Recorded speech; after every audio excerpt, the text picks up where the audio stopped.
Huminto sa gilid ng maalikabok na kalsada ng pulang lupa ang isang lumang pampasaherong bus, isang kinakalawang na 16 na seater, na umuungal at sumisiyap ang preno, habang nagtatalsikan ang mga graba. Bumukas ang pinto, at bumaba ang isang lalaki na nakayuko, bitbit ang isang lumang backpack na kupas at halos mapatid na ang strap. Suot niya ang isang kupas na asul na kamiseta ng trabahador, pantalong kaki na may pintura sa laylayan, at sombrero na nakatakip sa halos buong mukha niya. Sinusubukang itago ang kanyang magulo at matagal nang hindi nagugupitang buhok. Maitim ang kanyang mukha dahil sa araw, may tumutubong balbas, at halata ang pagod.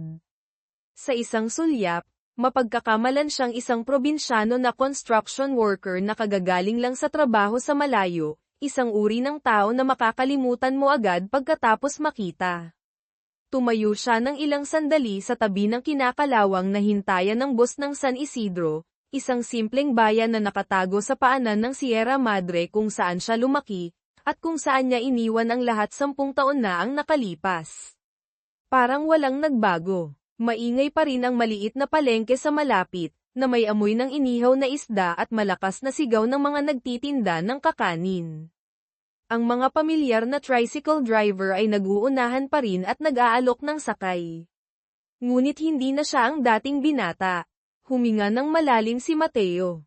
Ang amoy ng usok ng kahoy, ang amoy ng basang lupa, na may halong banayad na sikat ng araw sa umaga, ay nagpakirot sa kanyang dibdib. Ang daan patungo sa kanyang lumang barangay ay bako-bako pa rin, na may mga burol na kalbo na tinubuan ng mga damo sa gilid. Ngunit may isang imahe na nagpapakirot sa kanyang puso na may halo ng sakit at takot, ang simpleng bahay na may lumang yero sa dulo ng burol. Dati itong naging tahanan niya at ni Isabel. Mula doon, sa isang araw na bumubuhos ang ulan, umalis siya noong nagdadalang tao si Isabel sa kanilang panganay na anak.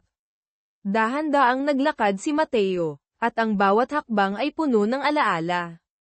10 taon na ang nakalipas, isa lamang siyang ulilang binata, na nabubuhay sa pagtulong sa isang karpintero. Nagmahalan sila ni Isabel sa pamamagitan ng simpleng, dalisay, at puno ng pag-asang pag-ibig ng mga magkababayan. Ngunit ang realidad ay isang malupit na kutsilyo. Mahal siya ni Isabel, ngunit ang kanyang ina, si Aling Nena, ay hindi kailanman tunay na tinanggap siya. Para sa kanya, ang isang taong walang kamag-anak, walang bahay, at walang matatag na trabaho, pabigat, ay walang halaga. Sa mga unang taon, sinikap nilang mabuhay sa maliit na bahay na ipinahintulot ni Aling Nena na tirhan nila pansamantala. Karaniwang kanin at ginisang gulay lang ang kanilang kinakain, minsan may tuyo, ngunit may tawanan pa rin. Hanggang sa nagbuntis si Isabel. Doon na nagsimulang humirap ang lahat. Kumalat ang mga tsismis sa barangay na parang apoy sa damuhan. Sayang si Isabel, nagpakasal sa isang napakahirap na lalaki. Magduruse siya habang buhay. Malinaw na narinig ni Mateo ang bawat salita. Mas masakit pa ang mga gabing uuwi siyang pagod na pagod mula sa trabaho at papagalitan siya ni Aling Nena. Anong klaseng lalaki ka na hindi kayang magpakain ng maayos sa iyong buntis na asawa? Puro pangako lang. Tumahimik si Mateo, ngunit umiyak si Isabel, hiniling sa kanyang ina, "Nay, huwag mo nang sabihin yan." Sinusubukan naman niya, ngunit isang araw, nang malaglag ang murang singsing na ibinigay niya kay Isabel mula sa kanyang magaspang na daliri, naunawaan ni Mateo. Ang kanyang dignidad, ang kanyang hiya, ay nadurog. Hinawakan ng mahigpit ni Mateo ang strap ng kanyang backpack. Hindi na siya ang dating binata. Pagkaalis niya sa San Isidro, pumunta siya sa Maynila. Ginawa niya ang lahat ng uri ng trabaho sa konstruksyon, natulog sa ilalim ng mga tulay, kumain ng donasyon, at nagkarga sa mga daungan. Ngunit sa pamamagitan ng kanyang determinasyon at hindi matitinag na kalooban, unti-unti siyang umakyat para maging foreman, pagkatapos ay supervisor ng konstruksyon, at natutunan kung paano pamahalaan ang mga proyekto. Sa huli, nagtayo siya ng sarili niyang kumpanya ng konstruksyon, San Mateo Builders. Ngayon, siya ay isang CEO, na nagmamay-ari ng mga pabrika at real estate sa Cavite at Laguna. Ngunit wala siyang magandang tulog sa gabi. Ang mga mata ni Isabel, ang naiisip na iyak ng kanyang anak na hindi pa niya nakikita, ay palaging sumasakal sa kanya na parang isang masakit na sugat sa kanyang puso. Bumalik siya hindi para magyabang, ni para bawiin ang anumang bagay. Gusto lang niyang malaman kung kumusta na sina Isabel at ang kanyang anak. At pinakamahalaga, gusto niyang magbayad sa kanyang kasalanan. Ang lumang arko ng Barangay San Isidro ay lumitaw sa hamog sa umaga, na may mga letrang, maligayang pagdating, na natuklap na ang pintura.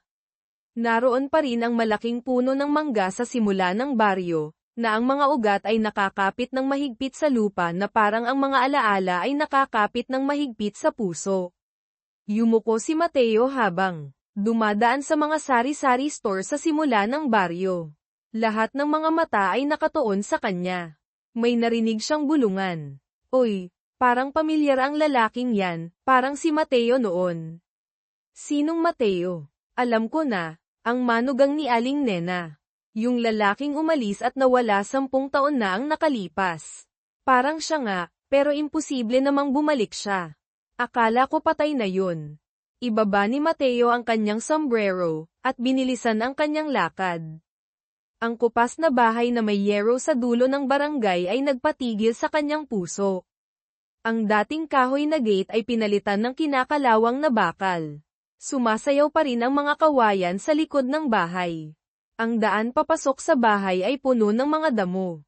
Tumayo si Mateo ng tahimik, hindi makagalaw ang kanyang mga paa, at mabilis na tumitibok ang kanyang puso. Isang batang lalaki na mga 8 o 9 na taong gulang ang abala sa maliit na bakuran, nagdidilig ng mga halaman gamit ang isang kalabangang lata. Maluwang na t-shirt, at sun-kissed ang buhok. Maliit ang kanyang pangangatawan, at mataman ang kanyang mga mata. Lahat ng ito ay nagpaiyak kay Mateo. Anak niya yun. Yun si Miguel. Mula sa loob ng bahay, may narinig siyang isang boses ng babae, medyo paos ngunit mainit.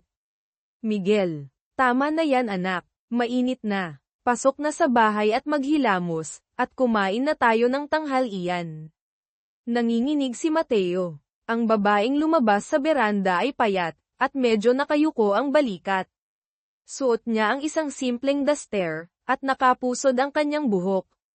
Wala na ang dating kabataan, sa halip ay mga kulubat na nagpapakita ng pag-aalala, ngunit ang mga katangian, ang maliit na baba, ang manipis na kilay, ang malalalim na mata si Isabel, walang duda. Gusto niyang lumapit, ngunit nanigas ang kanyang mga paa.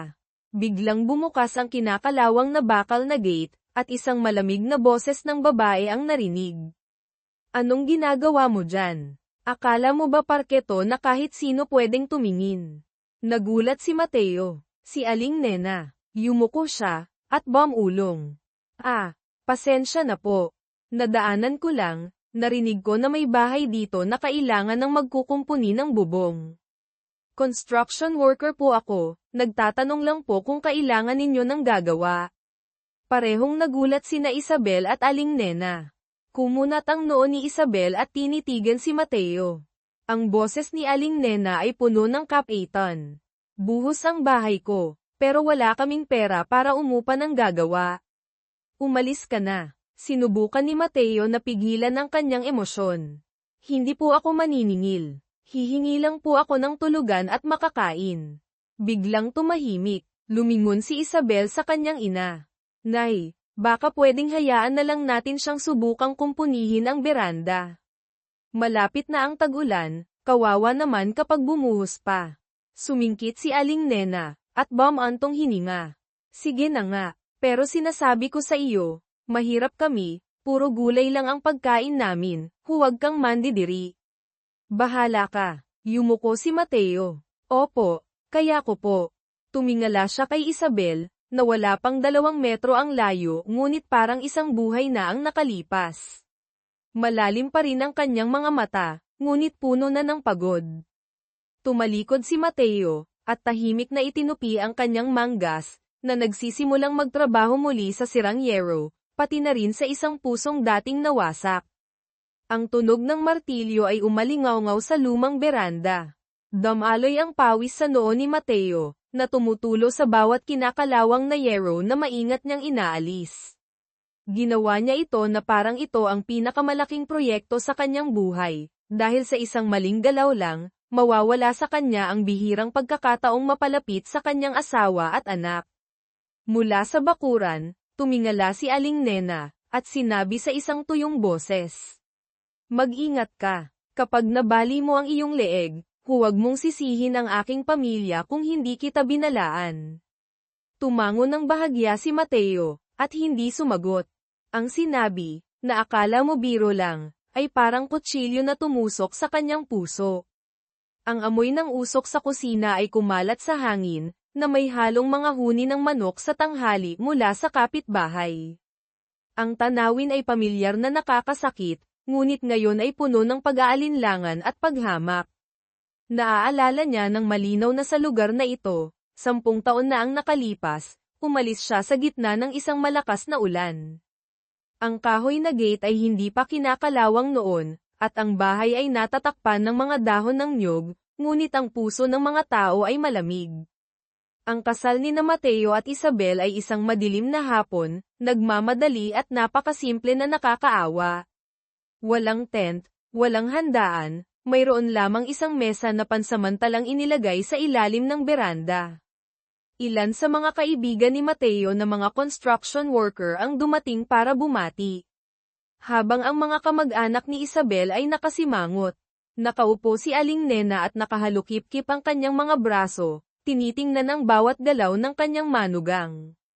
Sayang si Isabel. Ang anak ko ay maganda, edukado, maraming disenteng lalaki ang nanliligaw sa kanya, ngunit napunta siya sa isang construction worker. Totoo ngang, ang sinabing iyon ni Aling Nena, na hindi niya kailangang sabihin ng mahina, ay narinig ng buong baryo. Nang panahong iyon, hawak pa rin ni Isabel ng mahigpit ang kamay ni Mateo. Ang kanyang mga mata ay parang isang pangako, malalagpasan natin ito, basta't magkasama tayo. Ngunit ang pag-ibig ay hindi maaaring maging isang manipis na kumot sa gitna ng tag-ulan. Ang mga sumunod na araw ay isang mahabang serye ng mga kahirapan. Tumanggap si Mateo ng trabaho sa construction sa kabilang bayan, at kailangan niyang magbisikleta ng higit sa 10 kilometro araw-araw. May mga araw na malakas ang ulan, at basang-basa ang kanyang damit, ngunit nagtatrabaho pa rin siya. Kakarampot na sahod, pag-uwi sa bahay kailangan pang mag-ambag sa pamalengke, pagpapaayos ng bahay, at pambili ng gamot para kay Isabel nang magsimula siyang maglihi ng husto. Sa hapagkainan, tahimik siyang kumakain ng malamig na kanin at tuyo.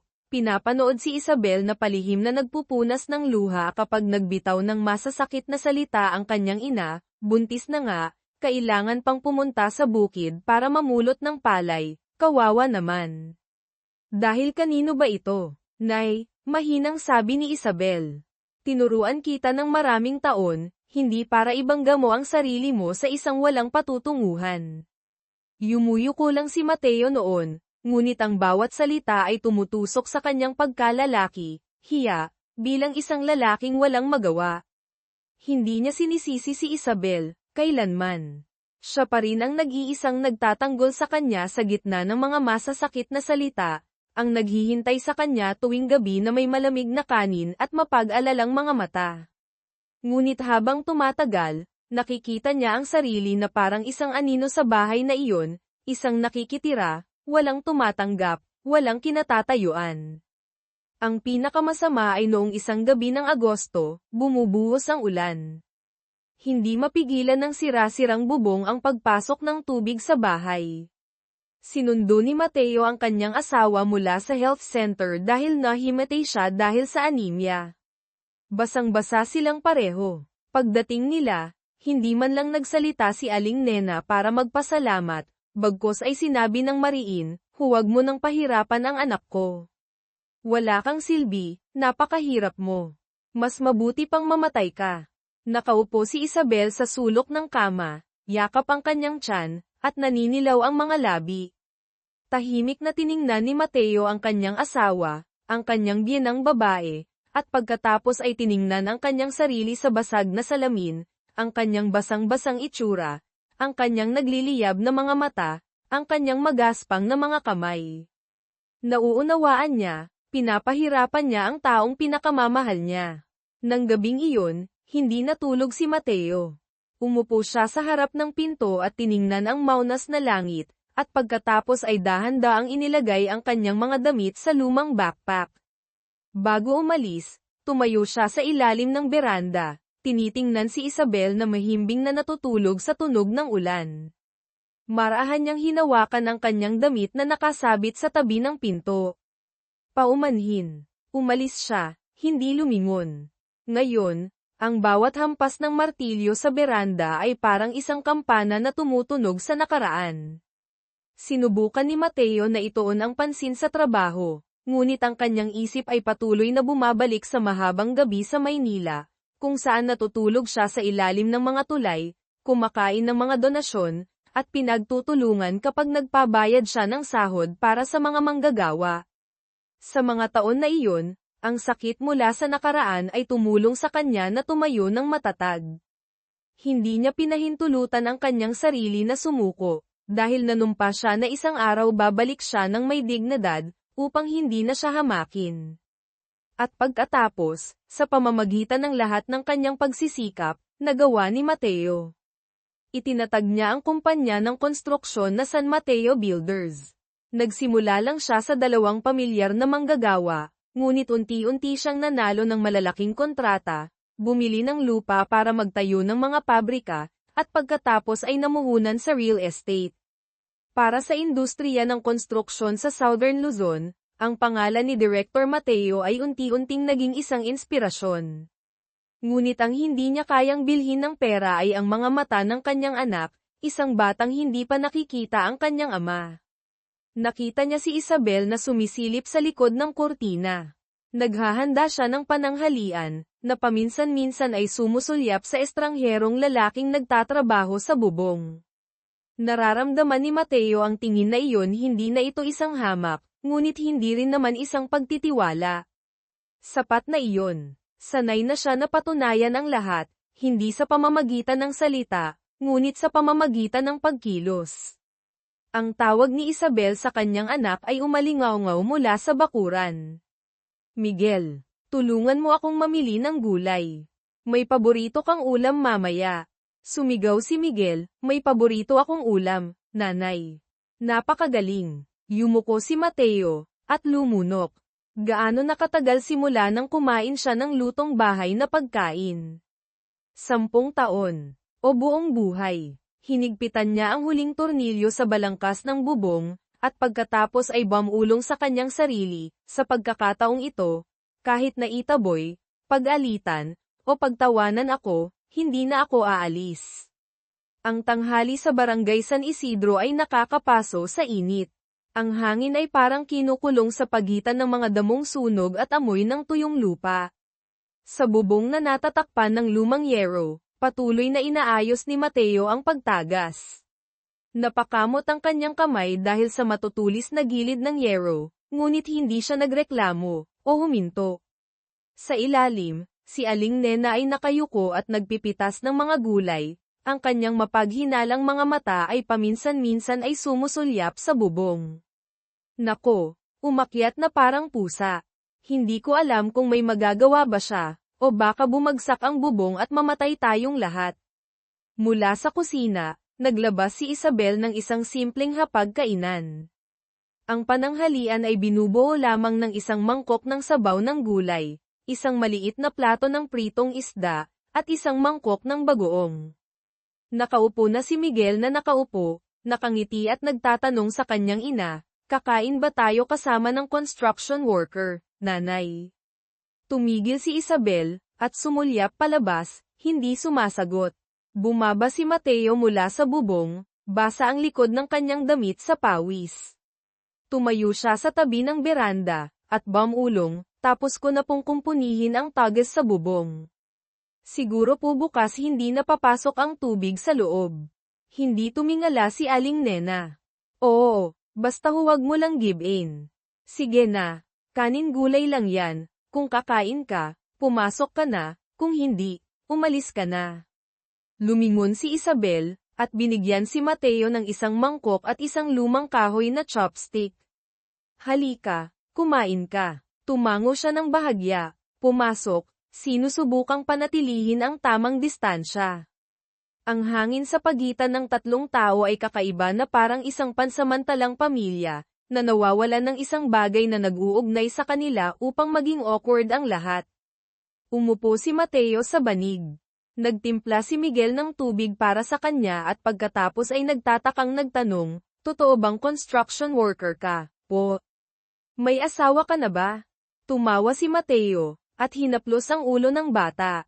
Wala pa akong asawa. Kung saan ako hanapin, doon ako nagtatrabaho, hindi pa ako nagkaroon ng asawa at mga anak. Tumango si Miguel. Pareho kayo ng nanay ko. Wala rin siyang asawa. Inaalagaan niya lang ako. Ang walang malay na pahayag ay parang tumama sa dibdib ni Mateo. Napahiya si Isabel at tumalikod. Naglihis si Aling Nena. Sa panahong ito, karaniwan na ang mga solong ina. Mas masahol pa kung may asawa ka, pero parang wala. Yumuko lang si Mateo, at hindi sumagot. Pagkatapos kumain, kusang loob na naghugas ng pinggan si Mateo. Tiningnan siya ni Isabel habang nakakahiya siyang hawak ang labahan ng pinggan, nanginginig pa rin ang kanyang kamay dahil sa gasgas. Tumayo siya ng ilang sandali at pagkatapos ay sinabi, "Ako na ang maghuhugas." Dumudugo ang kamay mo. Ayos lang. Maliit na hiwa lang. Mabilis akong maghuhugas at pupunta para bumili ng mga pako para ayusin ang ilang maluwag na yero. Sige, ngumiti ng mahina si Mateo. Isang maikling salita lang, ngunit kahit papaano ay huminto na siya sa pagtawag sa kanya na, "Kuya," sa malayo. Kakaiba iyon, ngunit mas maganda kaysa sa tahimik. Nang hapon ding iyon, pumunta si Mateo sa palengke ng bayan para bumili ng mga pako, at naghanap din ng panggamot sa kanyang sugat. Pauwi na siya, nadaanan niya ang sari-sari store sa simula ng barangay at nakita niya ang ilang pamilyar na mukha. May tumitig sa kanya, at sinabi, "Uy, yung lalaking yun kamukha ni Mateo dati." Sinong Mateo? Si Mateo, manugang ni Aling Nena. Nakalimutan mo na ba yung lalaking umalis at nawala? Oo, kamukha nga. Ngunit imposible para sa kanya na bumalik. Baka bumagsak ang langit. Itinulak ni Mateo ang kanyang sombrero pababa, at bumilis ng lakad, ngunit huli na. Isang malalim na boses ng lalaki ang umalingaw-ngaw sa likod niya. "Teka lang, ikaw." Lumingon si Mateo. Si Tito Boyet pala, isang malayong kamag-anak ni Isabel, na may hawak na isang baso ng ice water. Ang kanyang mga mata ay kumikislap. Hindi ba si Mateo yun? Lunok siya, at tumango ng bahagya. "Ako po si Ben. Construction worker po ako na kara-rating lang." "Ben, binibiro mo ba ako? Ang boses mo, ang itsura mo." "Mateo, nakilala kita mula sa 1 kilometro ang layo." Susubukang magsinungaling si Mateo, ngunit tumayo na si Tito Boyet, at naglakad patungo sa kanya. "Mga kapitbahay, lumabas kayo dito."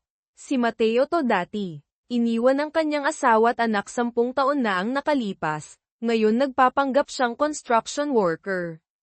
Ang mga bulong-bulungan ay nagsimulang umalingaw-ngaw na parang mga balang. "Diyos ko, siya ba iyon? Nako, akala ko kung sino. Bumalik para manghingi. Palaging ganito ang mga taong mahirap, bumabalik para maningil ng dating asawa." Nakatayo si Mateo nang hindi gumagalaw, namamaga ang kanyang mukha. Dumaan si Isabel mula sa palengke, at nang marinig niya ang ingay, agad siyang tumakbo. Sumunod si Miguel, nanlalaki ang mga mata. "Anong nangyayari, nanay?" Itinuro ni Tito Boyet si Mateo, at mariing tinanong si Isabel, "Ang asawa mo iyan? Iniwan ka 10 taon na ang nakalipas, ngayon nagpapanggap siyang construction worker. Anong balak niya? Kakarampot na sahod, pag-uwi sa bahay kailangan pang mag-ambag sa pamalengke, pagpapaayos ng bahay, at pambili ng gamot para kay Isabel nang magsimula siyang maglihi ng husto. Sa hapagkainan, Tahimik siyang kumakain ng malamig na kanin at tuyo. Pinapanood si Isabel na palihim na nagpupunas ng luha kapag nagbitaw ng masasakit na salita ang kanyang ina, buntis ka na nga, kailangan pang pumunta sa bukid para mamulot ng palay, kawawa naman. Dahil kanino ba ito? Nay, mahinang sabi ni Isabel. Tinuruan kita ng maraming taon, hindi para ibangga mo ang sarili mo sa isang walang patutunguhan. Yumuyuko lang si Mateo noon, ngunit ang bawat salita ay tumutusok sa kanyang pagkalalaki, hiya, bilang isang lalaking walang magawa. Hindi niya sinisisi si Isabel, kailanman. Siya pa rin ang nag-iisang nagtatanggol sa kanya sa gitna ng mga masasakit na salita, ang naghihintay sa kanya tuwing gabi na may malamig na kanin at mapag-alalang mga mata. Ngunit habang tumatagal, nakikita niya ang sarili na parang isang anino sa bahay na iyon, isang nakikitira, walang tumatanggap, walang kinatatayuan. Ang pinakamasama ay noong isang gabi ng Agosto, bumubuhos ang ulan. Hindi mapigilan ng sira-sirang bubong ang pagpasok ng tubig sa bahay. Sinundo ni Mateo ang kanyang asawa mula sa health center dahil nahimatay siya dahil sa anemia. Basang-basa silang pareho. Pagdating nila, hindi man lang nagsalita si Aling Nena para magpasalamat, bagkus ay sinabi ng mariin, huwag mo nang pahirapan ang anak ko. Wala kang silbi, napakahirap mo. Mas mabuti pang mamatay ka. Nakaupo si Isabel sa sulok ng kama, yakap ang kanyang tiyan, at naninilaw ang mga labi. Tahimik na tiningnan ni Mateo ang kanyang asawa, ang kanyang biyenang babae, at pagkatapos ay tiningnan ang kanyang sarili sa basag na salamin, ang kanyang basang-basang itsura, ang kanyang nagliliyab na mga mata, ang kanyang magaspang na mga kamay. Nauunawaan niya, pinapahirapan niya ang taong pinakamamahal niya. Nang gabing iyon, hindi natulog si Mateo. Umupo siya sa harap ng pinto at tiningnan ang maunas na langit, at pagkatapos ay dahan-daang inilagay ang kanyang mga damit sa lumang backpack. Bago umalis, tumayo siya sa ilalim ng beranda, tinitingnan si Isabel na mahimbing na natutulog sa tunog ng ulan. Marahan niyang hinawakan ang kanyang damit na nakasabit sa tabi ng pinto. Paumanhin. Umalis siya, hindi lumingon. Ngayon, ang bawat hampas ng martilyo sa beranda ay parang isang kampana na tumutunog sa nakaraan. Sinubukan ni Mateo na ituon ang pansin sa trabaho, ngunit ang kanyang isip ay patuloy na bumabalik sa mahabang gabi sa Maynila, kung saan natutulog siya sa ilalim ng mga tulay, kumakain ng mga donasyon, at pinagtutulungan kapag nagpabayad siya ng sahod para sa mga manggagawa. Sa mga taon na iyon, ang sakit mula sa nakaraan ay tumulong sa kanya na tumayo ng matatag. Hindi niya pinahintulutan ang kanyang sarili na sumuko, dahil nanumpa siya na isang araw babalik siya ng may dignidad, upang hindi na siya hamakin. At pagkatapos, sa pamamagitan ng lahat ng kanyang pagsisikap, nagawa ni Mateo. Itinatag niya ang kumpanya ng konstruksyon na San Mateo Builders. Nagsimula lang siya sa 2 pamilyar na manggagawa, ngunit unti-unti siyang nanalo ng malalaking kontrata, bumili ng lupa para magtayo ng mga pabrika, at pagkatapos ay namuhunan sa real estate. Para sa industriya ng konstruksyon sa Southern Luzon, ang pangalan ni Director Mateo ay unti-unting naging isang inspirasyon. Ngunit ang hindi niya kayang bilhin ng pera ay ang mga mata ng kanyang anak, isang batang hindi pa nakikita ang kanyang ama. Nakita niya si Isabel na sumisilip sa likod ng kurtina. Naghahanda siya ng pananghalian, na paminsan-minsan ay sumusulyap sa estrangherong lalaking nagtatrabaho sa bubong. Nararamdaman ni Mateo ang tingin na iyon, hindi na ito isang hamak, ngunit hindi rin naman isang pagtitiwala.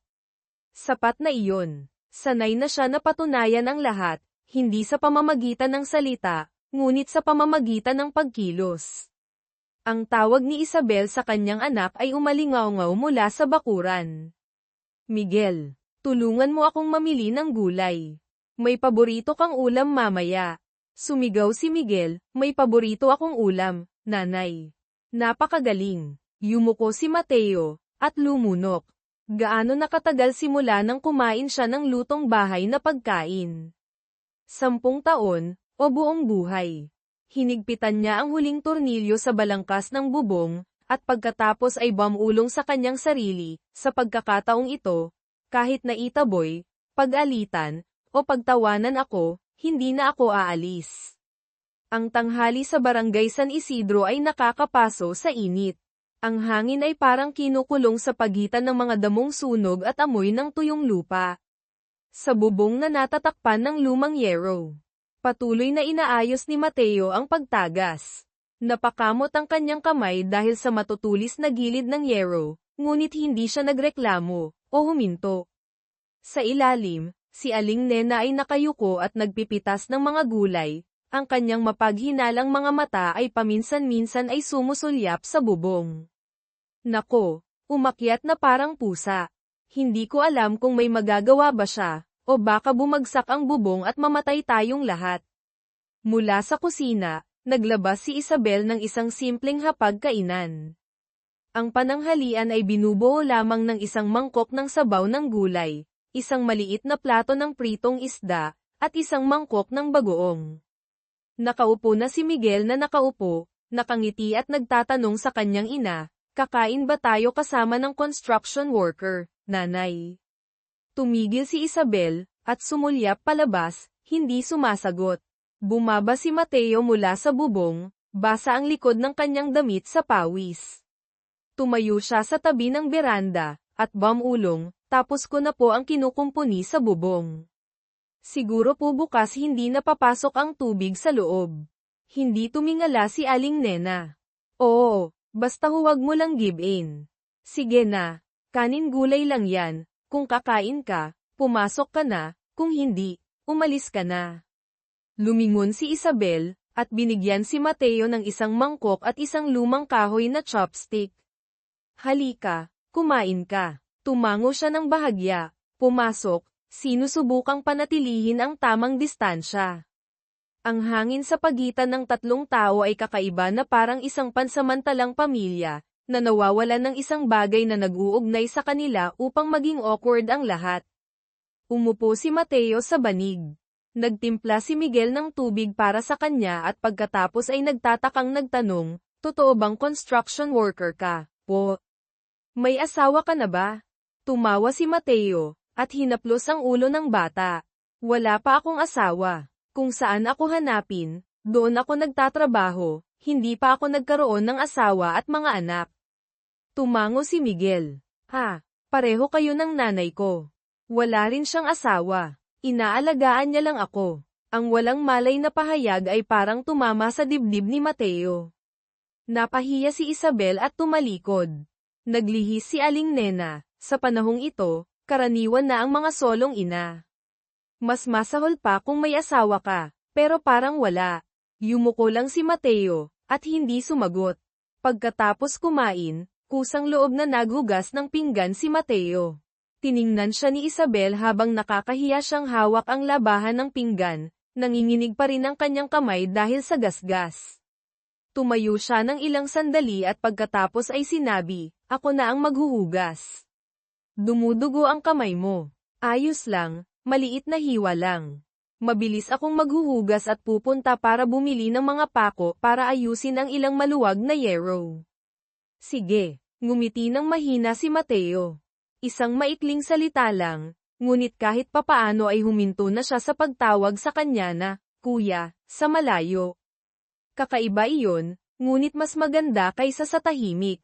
Nang hapon ding iyon, pumunta si Mateo sa palengke ng bayan para bumili ng mga pako, at naghanap din ng panggamot sa kanyang sugat. Pauwi na siya, nadaanan niya ang sari-sari store sa simula ng barangay at nakita niya ang ilang pamilyar na mukha. May tumitig sa kanya, at sinabi, Uy, yung lalaking yun kamukha ni Mateo dati. Sinong Mateo? Si Mateo, manugang ni Aling Nena. Nakalimutan mo na ba yung lalaking umalis at nawala? Oo, kamukha nga, ngunit imposible para sa kanya na bumalik. Baka bumagsak ang langit. Itinulak ni Mateo ang kanyang sombrero pababa, at bumilis ng lakad, ngunit huli na. Isang malalim na boses ng lalaki ang umalingaw-ngaw sa likod niya. Teka lang, ikaw. Lumingon si Mateo. Si Tito Boyet pala, isang malayong kamag-anak ni Isabel, na may hawak na isang baso ng ice water, ang kanyang mga mata ay kumikislap. Hindi ba si Mateo yun? Lunok siya, at tumango ng bahagya. Ako po si Ben. Karpintero po ako, nakara-rating lang dito. Ben, binibiro mo ba ako? Ang boses mo, ang itsura mo. Mateo, nakilala kita mula sa 1 kilometro ang layo. Susubukang magsinungaling si Mateo, ngunit tumayo na si Tito Boyet, at naglakad patungo sa kanya. Mga kapitbahay, lumabas kayo dito. Si Mateo to dati. Iniwan ang kanyang asawa at anak 10 taon na ang nakalipas, ngayon nagpapanggap siyang karpintero. Ang mga bulong-bulungan ay nagsimulang umalingaw-ngaw na parang mga bubuyog. Diyos ko, siya ba iyon? Nako, akala ko kung sino. Bumalik para manghingi, ganyan talaga ang mga taong walang pera, bumabalik para maningil ng dating asawa. Nakatayo si Mateo nang hindi gumagalaw, namamaga ang kanyang mukha. Dumaan si Isabel mula sa palengke, at nang marinig niya ang ingay, agad siyang tumakbo. Sumunod si Miguel, nanlalaki ang mga mata. Anong nangyayari, nanay? Itinuro ni Tito Boyet si Mateo, at mariing tinanong si Isabel, ang asawa mo iyan. 10 taon kang iniwan, ngayon nagpapanggap siyang karpintero na bumalik. Anong balak niya? Hindi pa nakakasagot si Isabel nang sumingkit si Tito Boyet. Itinuro si Mateo, na nakayuko noon, ang likod ng kanyang damit ay puno ng putik, at nagbubuhat ng mga laryo. Oy, ikaw, lumapit ka rito. Natigilan si Mateo. Natulala si Isabel. Nakatayo si Miguel sa loob ng bahay, matindi ang kanyang mga mata na nakatingin palabas. Lumapit si Tito Boyet, at sinabi ng mariin. Ikaw si Mateo, hindi ba? May sasabihin sana si Mateo, ngunit sumenya si Tito Boyet, mas malakas ang kanyang boses. Sinabi ko na, kahit buhayin pa ako, makikilala ko ang nakayukong postura at ang boses na iyon. 10 taon na, ngayon anong balak mo pagbalik dito? Biglang natahimik, lumabas si Isabel, pumagitna sa dalawa, at nanginginig ang kanyang boses. Tito Boyet, ang bagay na ito. Anong bagay? Galit na tanong ni Tito Boyet.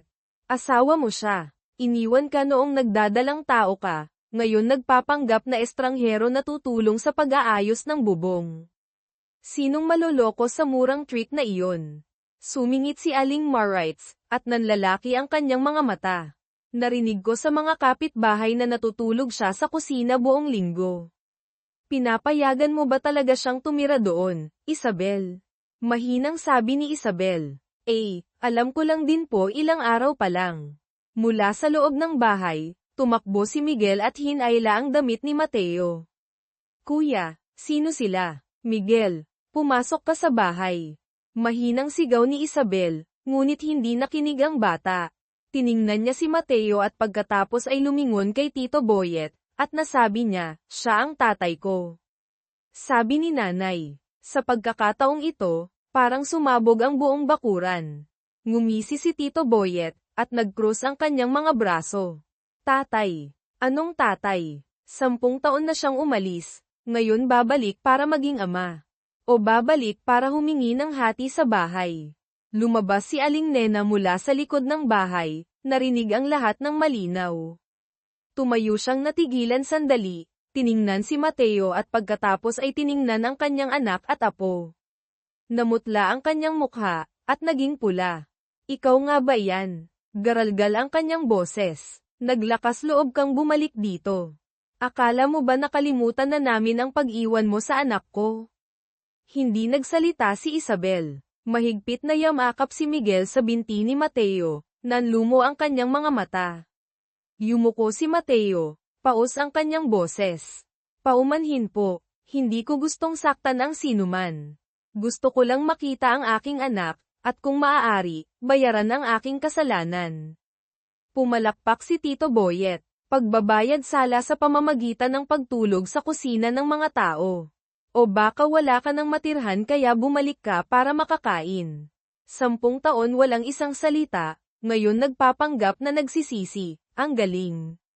Tito Boyet, putol ni Isabel, Nagliliyab ang kanyang mga mata.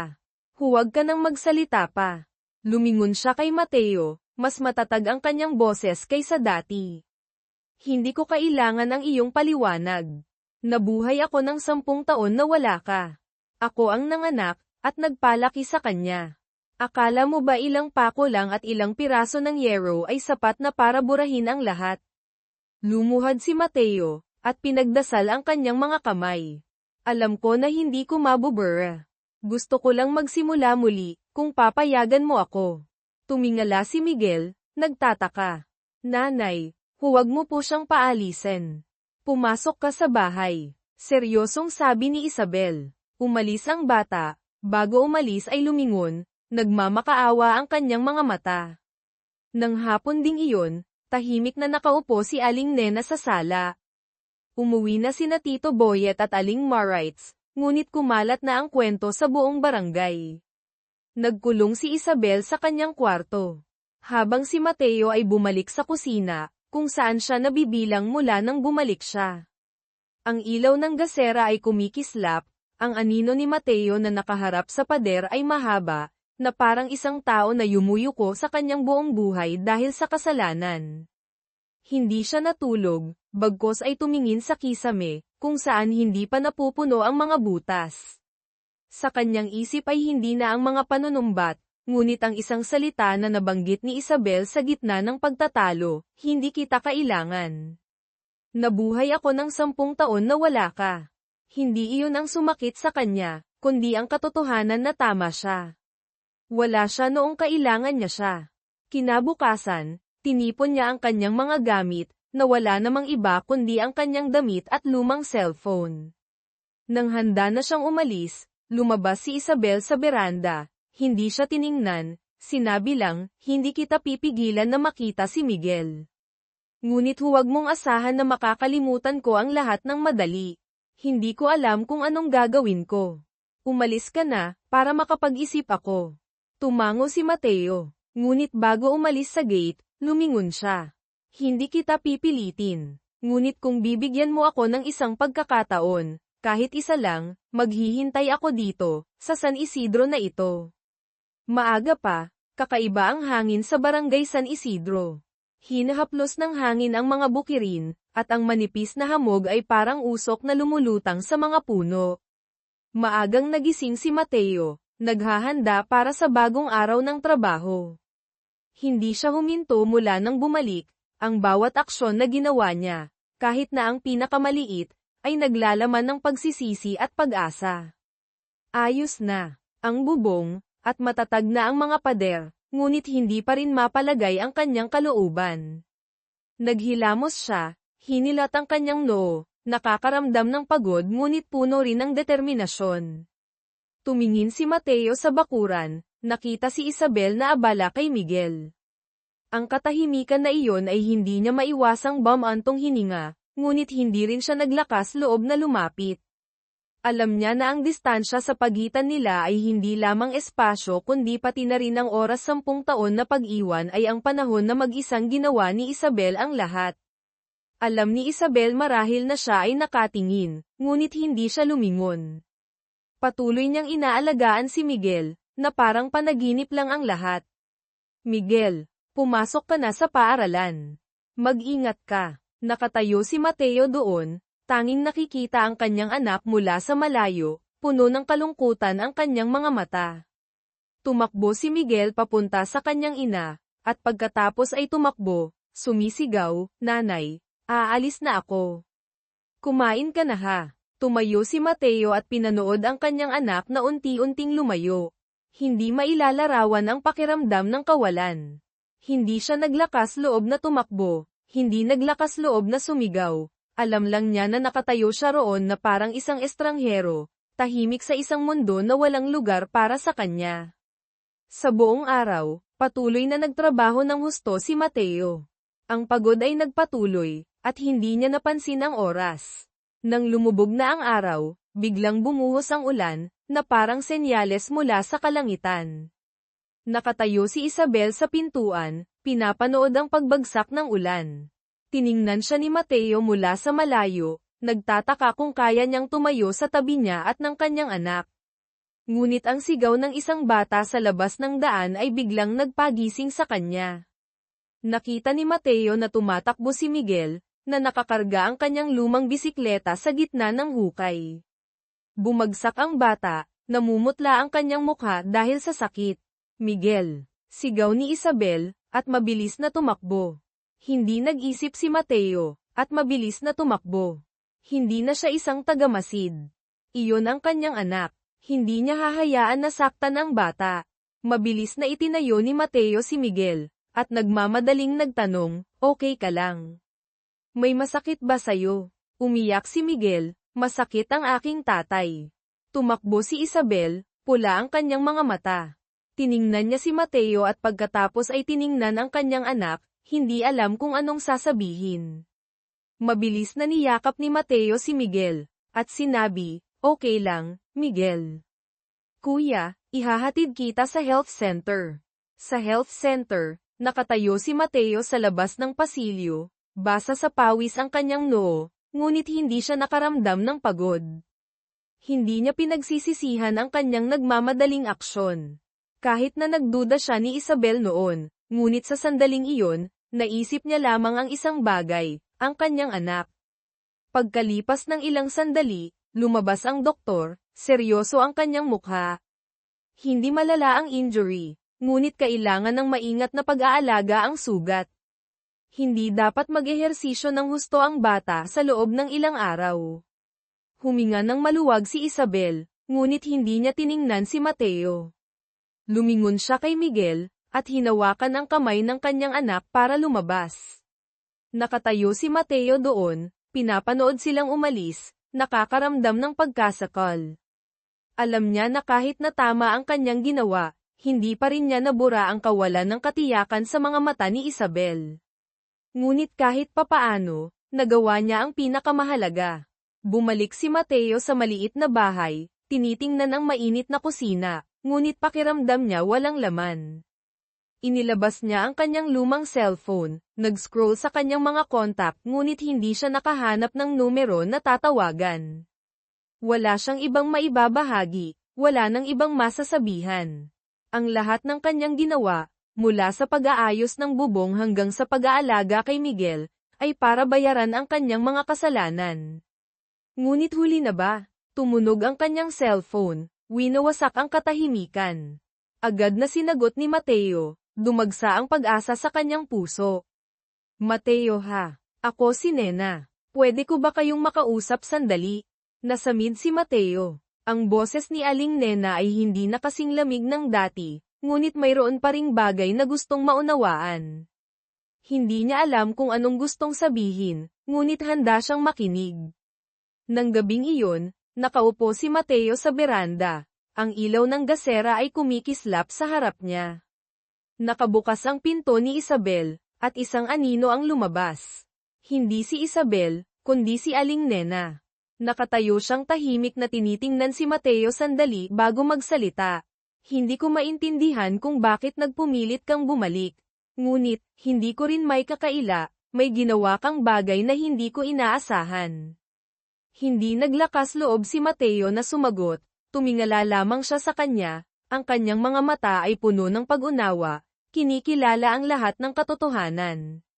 Ngunit nagpatuloy si Aling Nena, "Kung gusto mong patunayan kay Isabel na nagbago ka na, huwag mo lamang gawin ito ng isang beses, ngunit gawin mo ito ng matagal.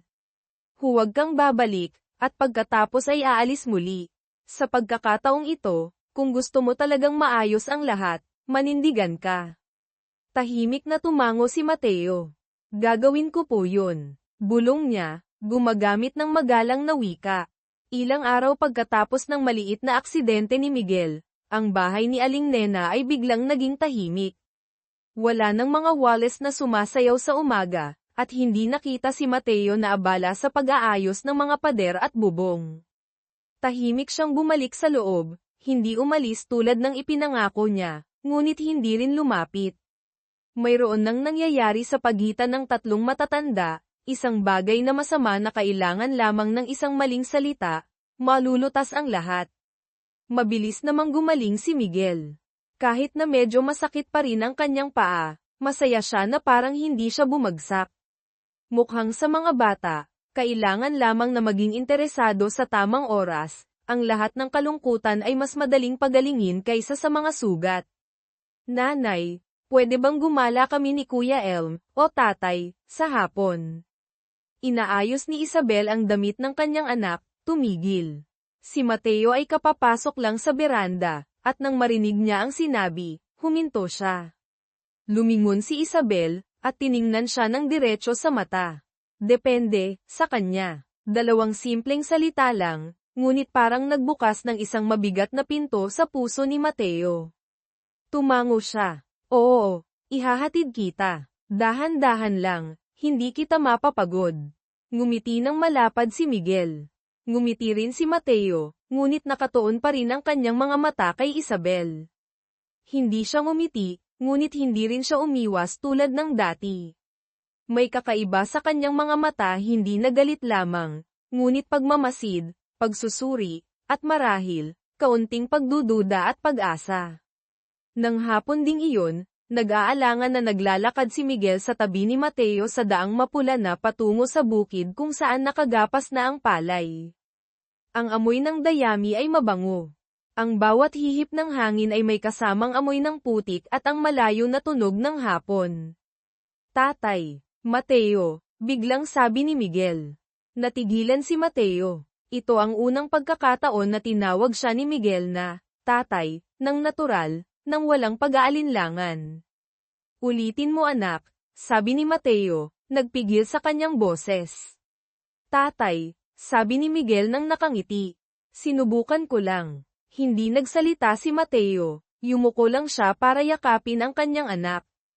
Ang lahat ng pagod ng 10 taon ay biglang nawala. Nang gabing iyon, pagkatapos kumain, nang natutulog na si Miguel, lumabas si Isabel sa beranda na may hawak na isang baso ng mainit na tsaa.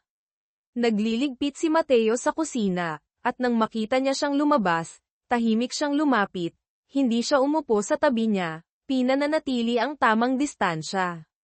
Naunang nagsalita si Isabel, hanggang kailan ka balak na tumira dito? Kapag gusto mo na akong umalis, aalis ako. Ngunit kung hindi mo ako paalisin, mananatili ako. Tumahimik si Isabel ng mahabang sandali at pagkatapos ay sinabi, talagang nagbago ka na. Hindi ka na ang dating pabigla-biglang lalaki na nagtatampo at umaalis. Hindi ka na rin ang taong natatakot sa paghihirap at responsibilidad. Nakikita ko na iba ka. Tiningnan siya ni Mateo, ang kanyang mga mata ay hindi na malamig, tila payapa na. Ngunit, hindi ko pa alam kung kaya kong magtiwala muli. Hindi madali ang 10 taon. 10 taon na mag-isa akong nagpalaki sa aking anak, na naririnig ang mga bulong-bulungan ng mga tao, natutunan ko na kung paano mabuhay nang hindi umaasa sa sinuman. Hindi ko gustong umasa ka sa akin. Gusto kong magtulungan tayo. Pwede ba? Hindi sumagot si Isabel. Humigop lang siya ng tsaa at pagkatapos ay inilagay ang baso. Mula noon, nanatili si Mateo, sa titulo ng isang walang bayad na katulong. Patuloy siyang nagkukumpuni ng bahay, nagluluto, at naghahatid at nagsusundo kay Miguel sa paaralan. Hindi siya pinigilan ni Isabel. Hindi na rin nagsalita si Aling Nena. Bagamat tiningnan pa rin niya si Mateo ng hindi maganda, ngunit nang makita niya na maagang nagising siya para magluto ng lugaw, at painumin si Isabel ng gamot tuwing umaga kapag siya ay may sipon, hindi niya maiwasang aminin ang isang bagay, hindi na siya ang dating Mateo. Isang araw, nang patuloy na umuubo si Isabel dahil sa sipon, dinala ni Mateo ang isang baso ng mainit na sopas. Magiliw ang kanyang boses, kumain ka ng kaunti para gumaling ka. Niluto ko ito ayon sa gusto mo dati, kaunting sibuyas, maraming paminta. Nagulat si Isabel. Naalala mo pa, 10 taon, hindi ko malilimutan. Naaalala ko ang lahat. Hindi siya sumagot, ngunit kinuha niya ang sopas. Nang gabing iyon, nang malakas ang ulan, tumutunog ang bubong na yero, at hinahampas ng hangin ang mga bintana. Mahimbing na natutulog si Miguel. Nakaupo si Isabel sa mesa at tumitingin sa dilim na langit. Nakatayo si Mateo sa tabi ng pintuan sa kusina. Dati, mahinang sabi ni Isabel, tuwing malakas ang ulan, yuyuko ako sa sulok, at tatakpan ko ng raincoat ang aking anak. Tumutulo ang bubong, dumadaloy ang tubig pababa sa kama. Naisip ko, kung narito ka lang, hindi bababa sa matatakpan mo ang bubong. Naitikom ni Mateo ang kanyang mga kamay.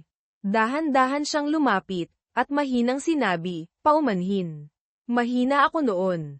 Akala ko mas mabuti para sa iyo kung aalis ako, ngunit sa halip pinahirapan kita sa buong buhay mo. Tumalikod si Isabel. Hindi ko na kailangan ang iyong tawad. Gusto ko lang malaman kung totoo ang iyong nararamdaman. Subukan mo. Subukan mong hayaan akong patunayan. Ilang araw pagkatapos noon, humingi ng pahintulot si Mateo kay Aling Nena para itayo ang kusina na bitak na ang mga pader, at tumutulo ang bubong. Umiling siya, wala kaming pera. Huwag kang magpakabayani. Hindi ako kukuha ng pera, po. Ituturing ko itong pagbabayad ng utang. Suminghal siya ngunit tumango. Nang gabing iyon, pagkatapos matulog si Miguel, lumabas si Isabel sa beranda, nakasandal sa pintuan. Hindi pa kita pinapatawad, ngunit binibigyan kita ng pagkakataon. Hindi na itago ni Mateo ang kanyang kagalakan. Lumapit siya, at mahinang hinawakan ang kanyang kamay. Salamat. Hinihipan ng hangin ang bubong ng beranda, hindi na tumutulo ang tubig. Tahimik na nakaupo ang dalawa sa katahimikan. Wala ng mga estranghero, wala ng mga dating tao. Ang natitira na lamang ay isang pamilya na unti-unting bumubuo, na may pananalig na muling bubuo mula sa pagkawasak. Isang hapon ng Hulyo, mainit ang sikat ng araw. Abalang tinatakpan ni Mateo ang mga bitak na pader sa likod ng bahay, dumadaloy ang pawis sa kanyang likod. Ang mga bata na naglalaro sa barangay ay dumadaan, at huminto para magtanong at pagkatapos ay tumawa. Ang galing talagang mag-ayos ng bahay ni Kuya Mateo, at pagkatapos ay umalis ng mabilis. Nakatayo si Isabel sa pintuan ng kusina. Hindi siya tumawag, hindi siya nagpaalala, nakatingin lang siya. Ang kanyang mga mata ay hindi na masama, at doon na nararamdaman ang kaunting lamang, na parang hanging dala ng paglubog ng araw. Kagagaling lang sa paaralan ni Miguel, ang kanyang bag ay nakasabit sa kanyang balikat, ang kanyang mga plastik na tsinelas ay malapit ng masira, ngunit masaya pa rin siyang tumakbo papunta sa bakuran. Tatay, nakakuha ako ng 10 sa math ngayon. Lumingon si Mateo, ang kanyang mukha ay naging ngiti. Hinaplos niya ang ulo ng kanyang anak. Ang galing mo, anak ko. Nang marinig ni Aling Nena ang salitang, tatay, sa loob ng bahay, suminghal siya. Ngunit sa pagkakataong ito ay hindi siya nagalit. Nakaupo lamang siya, at binuksan ang kanyang kalendaryo, at tiningnan ang kanyang mga mata. Nang dumilim, isang makintab na itim na kotse ang biglang huminto sa gate ng Barangay San Isidro. Numero ng plaka mula sa lungsod. Agad na nakakuha ng atensyon mula sa mga bata at ilang matatanda na nagtitipon sa sari-sari store sa simula ng barangay. Mula sa kotse, lumabas ang 2 lalaki, nakasuot ng mag-agarang damit, at may dalang mga leather bag. Ang isa ay maikli, nakasuot ng salamin, at ang isa ay matangkad, at ang kanyang buhok ay maayos na nakasuklay, at may matalas na boses. Sigurado ako na sa bahay na ito kami dapat pumunta. Sinabi ni Kuya Mateo na pansamantalang nakatira siya sa bahay ng kanyang dating biyenan. Lumapit sila sa bahay na may yero na bubong. Naglalaba si Isabel, nagbabasa si Miguel sa bahay, habang si Mateo ay abala pa rin sa pagpukpok sa sahig sa likod ng kusina. Kumunat ang noo ni Isabel nang makita niya ang 2 estranghero. Narinig ni Aling Nena ang ingay sa loob ng bahay at lumabas. Sino ang hinahanap ninyo? Tanong niya, naghihinala. Magalang na sinabi ng matangkad na lalaki, excuse me po, ito ba ang bahay ni Kuya Mateo? Director ng construction company na San Mateo Builders. Nagulat si Aling Nena. Nalaglag ni Isabel ang basket na hawak niya. Ang tunog ng plastik ay katulad ng kidlat. Director, ano? Nabigla si Isabel. Ang buong barangay ngayon ay nasa labas na ng gate, ang iba ay bumubulong, ang iba ay nagulat. Diyos ko, ang akala ko ba mahirap ang taong ito? Ang ibig sabihin nito ay nagpanggap siyang mahirap para subukin kami. Si Mateo, anak ni Aling Nena noon. Ngayon mayaman na siya. Lumabas si Mateo mula sa likod ng bahay, puno pa rin ng putik ang kanyang mukha. Nang makita niya ang dalawa, huminto siya. Nagsalita ang maliit na lalaki, tuwang-tuwa ang kanyang boses, Kuya Mateo. Sa wakas nakita ka rin namin. Ilang linggo ka nang nawawala kaya nag-ulo ang kumpanya. Naghihintay na ang proyekto na sa timog at walang gustong pumirma sa iyong lugar. Garalgal ang boses ni Mateo, at mabilis na lumabas. Rico, June, sinabi ko sa inyo na huwag kayong pumunta dito. Napaurong si Isabel, at nanginginig ang kanyang mga kamay. Direktor ka. Tumahimik si Mateo. Mabilis na lumingon si Aling Nena sa kanyang anak.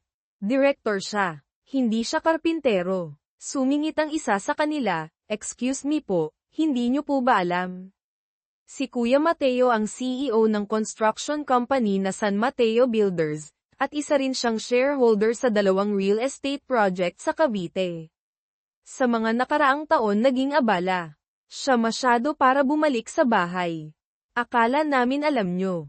Parang tumigil ang mundo. Lumalapit ang mga kapitbahay, ang iba ay nagmamangha, ang iba ay nagbubulungan. Diyos ko, ang akala ko ba napakahirap ng lalaking ito? Ang ibig sabihin nito ay nagpanggap siyang mahirap para subukin kami. Si Mateo, anak ni Aling Nena noon. Ngayon milyonaryo na siya. Nakatayo si Isabel, walang magawa. Namumula ang mukha ni Aling Nena dahil sa gulat at kahihiyan. Hindi maintindihan ni Miguel ang nangyayari, hinawakan lamang niya ang kamay ng kanyang ina. Nanay, mayaman ba si tatay? Lumapit si Mateo kay Isabel, nagmamakaawa ang kanyang mga mata. Hindi ko sinasadya na itago sa iyo. Gusto ko lang bumalik na parang ordinaryong Ben. Kung magpapakita ako na may kotse, blazer, driver, mas mahihirapan kang maniwala na totoo ako. Tumalikod si Isabel, lumuluha. Mahina niyang sinabi, akala mo ba kailangan ko ang pera, kailangan ko ang titulo. Kailangan ko ang isang ama para sa aking anak, isang asawang hindi ako iiwan sa aking pinakamahirap na oras, hindi isang direktor na may suot na maskara. Natigilan si Mateo, at tahimik na yumuko. Tinihil ni Aling Nena ang mga tao, at sinabi ang bawat salita, umuwi na kayo. Pribadong bagay ito ng aming pamilya. Umalis ang mga tao, bagamat patuloy silang sumulyap. Lumingon siya kay Mateo. Ang galing mo. Bakit ka nagpanggap na mahirap na naghihirap dito? Para ipahiya kaming mag-ina. Hindi ko gustong magmayabang. Gusto ko lang hanapin ang aking pamilya. Hanapin sa pamamagitan ng pagsisinungaling. Sa pamamagitan ng pagpapanggap na mahirap. Natahimik si Mateo. Pumasok si Isabel sa bahay, nang walang sinabi. Sumunod si Miguel sa kanyang ina, nalilito, nabigo. Nang gabing iyon, nag-isang nakaupo si Mateo sa bakuran. Tahimik na sumikat ang buwan. Ang tanging tunog na naririnig ay ang mga insekto at ang buntong hininga ng isang lalaki na muling nawalan ng lahat. Bumukas ang pinto. Nakatayo si Aling Nena. Medyo hamupa ang kanyang boses. Nakaupo ka pa rin dito. Tumingala si Mateo. Hindi ko alam kung saan ako pupunta. Mayroon kang buong kumpanya, bahay, pera. Bakit mo sinasabi na wala kang mapuntahan? Kahit saan ako pumunta, hindi iyon magiging bahay kung hindi ko kasama ang aking asawa at anak. Bamantong hininga si Aling Nena. Nasasaktan ng husto si Isabel dahil sayo. Hindi siya tahimik ngayon dahil kinamumuhian ka niya, kundi dahil natatakot siya, natatakot na magtiwala muli. Tumango si Mateo, lumuluha. Naiintindihan ko. Maghihintay ako. Kahit gaano katagal. Pagkalipas ng 1 linggo matapos malantad ang katotohanan, ang bahay na may yero na bubong sa barangay San Isidro ay bumalik sa pagiging tahimik. Wala nang Mateo na nagkukumpuni ng bahay sa umaga, wala na siyang nakikita na abala sa kusina, at wala na ring masayang pagtawag ni Miguel sa tatay. Hindi umalis si Mateo sa barangay. Ngunit mula sa araw na iyon, lumipat siya pansamantala sa isang 4 na pader na popahan ilang kilometro ang layo, na ipinagamit ni Kuya Do, isang dating kapitbahay. Bawat araw, dumadaan pa rin siya sa bahay ni Isabel 2 beses, maaga sa umaga kapag naghahanda si Miguel na pumasok sa paaralan, at sa hapon kapag sinindihan ang gasera. Hindi siya pumapasok, hindi siya nagsasalita, nakatayo lamang siya ilang metro ang layo, sapat na upang makita ang kanyang anak. Isang umaga, nang magising si Isabel, nakahanda na ang agahan ni Aling Nena. Nakaupo si Miguel sa isang sulok, tahimik nang inunguya ang omelet, hindi masaya tulad ng dati. Mabilis kumain ang bata, isinuot ang kanyang bag at nag-aalangan, "Nanay, nandito pa ba si tatay sa ating barangay?" Nanigas si Isabel. Tiningnan ni Aling Nena ang kanyang anak, bumantong hininga. "Nandito pa. Nasa bahay siya ni Kuya Do." Bawat umaga nakatayo siya sa kanto at naghihintay na pumasok sa paaralan ang bata. Tumingala si Miguel, kumikinang ang kanyang mga mata. "Pwede ko ba siyang makita sandali?" Tumahimik si Isabel sandali at pagkatapos ay tumango. Tumakbo si Miguel. Ilang minuto lang ang lumipas, at nag-aalangan na pumasok si Mateo sa bakuran, may dalang mainit na suman. Nakatayo si Isabel sa beranda. Hindi siya tumawag, ngunit hindi na malamig ang kanyang mga mata. Yumuko si Mateo, mahina ang kanyang boses. "Paumanhin sa pagtatago ko sa iyo. Ngunit totoo kong nais na maging malusog ka at ang ating anak, kahit wala na akong pagkakataon." Sumagot si Isabel ng payapa.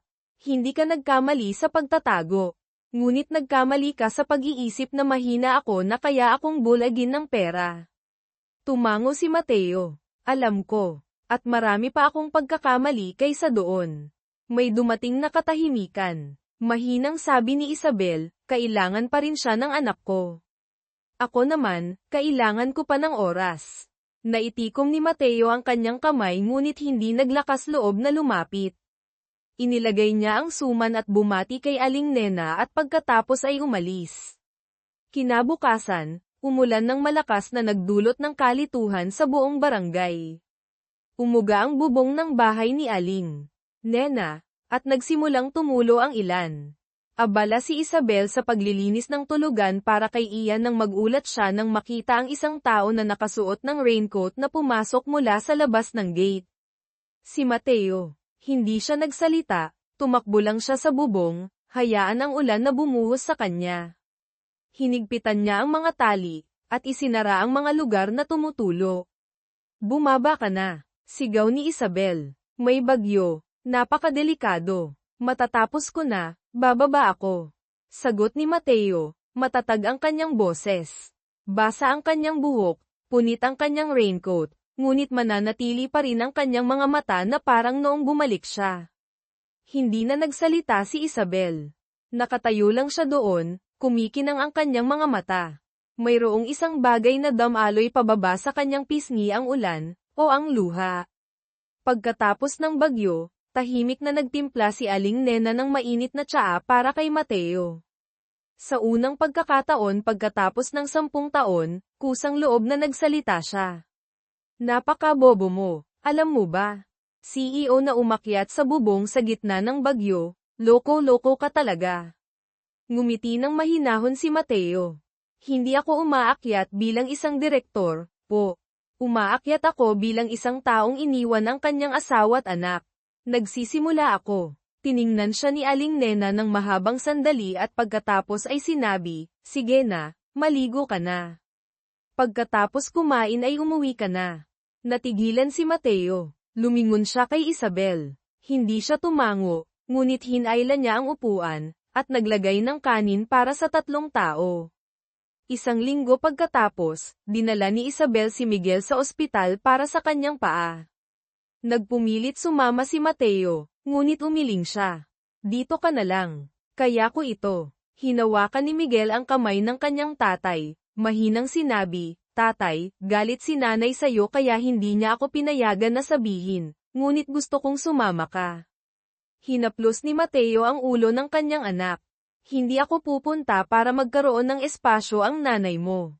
Ngunit maghihintay ako. Tiningnan siya ni Isabel at pagkatapos ay hinawakan ang kamay ng kanyang anak at umalis, walang ibang nagsalita. Pagkalipas ng 3 araw, nakatanggap si Mateo ng tawag sa hating gabi. Ang boses sa kabilang linya ay nagmamadali, "Kuya Mateo." Nahimatay si Isabel sa daan, nasa ospital na siya sa lungsod. Hindi na nagpalit ng damit si Mateo, nagmamadali siyang umalis sa gitna ng umaambon na ulan, nagngangalit ang kanyang puso. Ang bawat pintig ng kanyang puso ay tumitibok na parang gusto niya na sabihin, "Huwag nang mangyari muli." Pagdating niya, nakita niya si Isabel na walang malay sa kama, mapatla ang kanyang mukha. Nakaupo si Miguel sa tabi niya, hawak ang kamay ng kanyang nanay, natatakot ang kanyang mga mata. Naroroon din si Aling Nena, tinatanong ang doktor tungkol sa kanyang kalagayan. Lumapit si Mateo, at hinawakan ang kamay ni Isabel, malamig. "Isabel, naririnig mo ba ako?" Dahan-daang damilat si Isabel, mahina ang kanyang boses. "Okay lang ako. Pagod lang ako." Tumango ang doktor. Hindi pa siya bumabawi ng lubos, kasama na ang kakulangan sa tulog, at pagod sa isip kaya nahimatay siya. Ngayon kailangan niya ng pahinga. Tiningnan siya ni Mateo, at bamulong, "Nagkamali ako. Huwag kang magpakamatapang. Nandito ako. Simula ngayon, hindi kita hahayaang maramdaman ang anumang pag-iisa. Hindi na kita iiwan." Hindi nagsalita si Isabel, ngunit mahigpit niyang hinawakan ang kamay ni Mateo. Sa unang pagkakataon pagkatapos ng 10 taon, pinahintulutan niya ang sarili na maging mahina sa harap ng kanyang lalaki. Pagkalipas ng 1 linggo, dinala ni Mateo sina Isabel at Miguel sa kanyang maliit na bahay na matagal na niyang binili sa labas ng lungsod. Isang tahimik na espasyo, puno ng araw, na may isang bakuran na sapat na para magtanim si Miguel, na may isang kusina na sapat na upang magluto si Isabel. "Sa iyo ang bahay na ito," sabi ni Mateo. "Hindi ko kailangan ang aking pangalan. Dito ka nakatira, dito ako nakatira, dito nakatira si Miguel, sapat na." Tumango si Isabel. Hindi pa siya ganap na nagpapatawad, ngunit nagsimula na siyang maniwala na ang lalaking nakilala niya noon ay sa wakas bumalik na. Sa Taglagas noong taong iyon, ang Barangay San Isidro ay naging masigla na parang dati. Umalis si Aling Nena sa lungsod papuntang barangay. Nakaupo sa likod, nakangiti si Miguel, yakap ang bulaklak na ginawa niya. Si Aling Nena naman, pagkatapos niyang makita na halos mahimatay ang kanyang anak sa pagod, ay tumigil sa pagiging masama. Sa halip, tahimik niyang tinanggap na ang kanyang dating manugang na nagpainit sa kanyang ulo ay ang nag-iisang taong palaging nandyan. Ang bakuran ngayon ay hindi nakasabit ng mga dekorasyon o nagtayo ng mga tent. May mga mesa lang ng tsaa, mga plato ng mga lokal na pagkain, at gintong araw na nakakalat sa buong bakuran. Ngunit sa mga taong kasama, ito ang isang kaganapan na mas mahalaga kaysa sa kahit anong kasal. Lumabas si Mateo, nakasuot ng simpleng kamiseta, walang kurbata, walang anumang make and tab. Hinawakan niya ang kamay ni Isabel, naganap ng gumaling. Pagkatapos ng kanyang paggamot, at hinawakan niya ang kamay ni Miguel. Sabay silang pumunta sa gitna ng bakuran, kung saan nakatayo sina Tito Boyet, Aling Marites, ang mga kamag-anak na dating pinintasan, at ang iba pang mga tao na nakasilip sa bakod. Walang nagsalita hanggang sa humingi ng tawad si Tito Boyet, at humakbang. Tiningnan niya si Mateo, at pagkatapos ay tiningnan si Isabel, at pagkatapos ay muli si Mateo, nag-aalangan. Ako, hindi. Ikaw Mateo na ito. Ang mga bagay na dati, mainitan ang ulo ko. Sana mapatawad mo ako. Ngumiti ng mahina si Mateo. Okay lang, Tito. Pamilya tayo. Nagagalit ngunit hindi nakakalimot. Lumuluha si Aling Nena. Hinawakan niya ang kamay ng kanyang anak, tahimik na sinabi, "Masaya ka na ngayon, wala na akong ibang hihilingin. Sana hindi na magkaroon ng sinuman na magdudulot pa ng sakit sa sinuman." Tumango si Isabel, kumikinang ang kanyang mga mata. Lumingon siya sa kanyang asawa, puno ng damdamin ang kanyang boses. Mula ngayon, kahit anong mangyari, sama-sama tayong haharap. Hindi na tayo mag-iiwan, okay? Hinigpitan ni Mateo ang kamay ng kanyang asawa. Ipinapangako ko. Sumigaw si Miguel, ipinapangako nyo kayo sa harap ko. Hindi nyo pwedeng bawiin. Tumawa ang lahat. Mula nang muling nagsama, ang buhay ni Mateo ay lumipat sa bagong kabanata. Hindi dahil nagbago ang kanyang karera dahil matagumpay na siyang tao noon, ngunit dahil sa unang pagkakataon, ang kanyang tagumpay ay tunay na mayroong kasama. Hindi na bumalik si Isabel sa kanyang dating trabaho. Sa halip, pinamahalaan niya kasama si Mateo ang maliit na chain ng kainan, ideya mula sa simpleng kainang bahay na may malalim na pagmamahal. Hindi lamang siya asawa, ina, kundi isa ring kaibigan, isang tahimik ngunit matalas na tagapayo na hilingin ng sinumang negosyante. Sinabi ni Mateo, kaya kung umakyat ng mag-isa, ngunit ikaw ang nagpapadama sa akin na hindi ko na gustong bumaba pa. Hindi nagtagal, ang chain ng kainan ng mag-asawa na, Gosi naman, ay kumalat sa Central Luzon. Sa tuwing may trabaho si Mateo, isinasama niya si Isabel. Hindi niya gusto ang mahahabang seminar, ngunit tahimik siyang umuupo sa huling hanay, nagtatala ng mga bagay na hindi niya napapansin. At sa bawat pagkakataon, sa pagtatapos ng meeting, tinitingnan siya ni Mateo, hindi nagtatago ng kanyang pagmamalaki. Nagbago rin si Miguel. Ang bata na dating mahiyain, nagtatago ng mga pagsusulit sa kanyang bag, ay nagtiwala at naging mas aktibo. Masaya niyang kinukwento tungkol sa aking mga magulang, sa kanyang mga kaibigan, hindi na nahihiya kapag tinanong tungkol sa kanyang ama, hindi na nagtatampo sa bawat pagkakataon na nagpupulong ang mga magulang ng mag-isa. Isang araw, nang tanungin kung ano ang kanyang pangarap, sumagot si Miguel, gusto kong maging boss tulad ni tatay, ngunit gusto ko ring magluto ng masarap tulad ni nanay. Tumawa ang buong klase, at ngumiti ang kanyang guro. Si Isabel naman noong araw na iyon ay nakaupo sa huling hanay, lumuluha. Tumanda na rin si Aling Nena, ngunit bam ata ang kanyang ugali. Madalas siyang nakaupo sa tabi ni Miguel habang nag-aaral, at tinatawag si Mateo para magtanong tungkol sa real estate na para bang mataas siyang financial advisor. Sa bawat pagkakataon na naririnig siyang sinasabi, ngayon nakikita ko na may halaga ka rin pala, noon naman, tumatawa ang lahat. Isang araw, nang lumubog ang araw sa labas ng bahay, umupo si Mateo kasama ang kanyang asawa sa beranda, hawak ang kamay at tahimik na tumitingin sa daan na dating naghiwalay sa kanila. Nagsisisi ka ba? Tanong niya. Umiling si Isabel. Kung hindi dahil sa 10 taon na iyon, hindi siguro natin maiintindihan ang isa't isa. Bawat sugat ay nag-iiwan ng peklat, ngunit nagpapasalamat din sa ating malinis na balat. Isang bagay lang ang aking pinagsisisihan. Ano iyon? Na pinaiyak kita ng husto. Ngunit sa buong buhay ko, gusto kong makabawi. Sumandal si Isabel sa kanyang balikat, at mahinang sinabi, pinatawad na kita. Pinatawad na kita ng buong puso. Nang gabing iyon, nagtipon ang pamilya sa hapagkainan. Ipinakita ni Miguel ang kanyang mga grado. Nanlalaki ang mga mata ni Aling Nena, mana sa kanyang nanay. Tumawa si Mateo. Tahimik na naglagay si Isabel ng ulam na paborito ni Mateo noon. Ang ilaw sa bahay ay sumisikat sa 3 mukha, ang lalaking naligaw, ang babaeng matatag na nagtiis, at ang batang nagnanais ng isang pamilya. Hindi kailangan ang mansyon, hindi kailangan ang malalaking bahay, kailangan lang ang isa't isa. Iyon ang pamilya. Mahal naming tagapakinig, tapos na ang kwento, ngunit ang mga alaala ay nandito pa rin.